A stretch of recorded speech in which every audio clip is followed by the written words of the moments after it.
Now, it's a well-known and documented fact that Australia was built on the foundations of a penal colony, with a mere 859 people stepping ashore terra firma from that fateful First Fleet.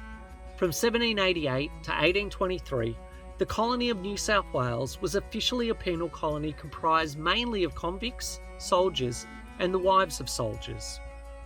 751 convicts and their children disembarked, along with 252 Marines and their families, as the fleet's commander, Captain Arthur Phillip, raised the British flag at Sydney Cove on the 26th of January 1788. Two more convict fleets arrived in 1790 and 1791, with the first free settlers arriving in 1793. The first group of free settlers arrived at Port Jackson aboard the Bellona. There were 5 men, 2 women, and 6 children.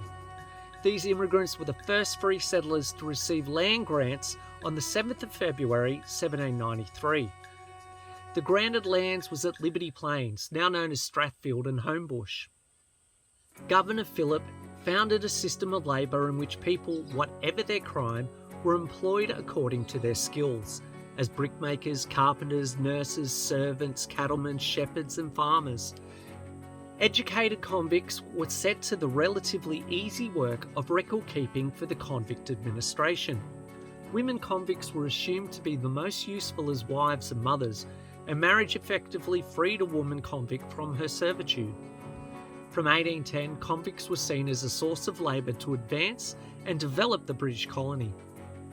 Convict labour was used to develop the public facilities of the colonies: roads, causeways, bridges, courthouses, and hospitals. Convicts also worked for free settlers and small landholders. The discipline of rural labour was seen to be the best chance of reform. This view was adopted by Commissioner Bigg in a series of reports for the British government published in 1822-23. The assignment of convicts to private employers was expanded in the 1820s and 1830s, the period when most convicts were sent to the colonies, and this became the first major form of employment.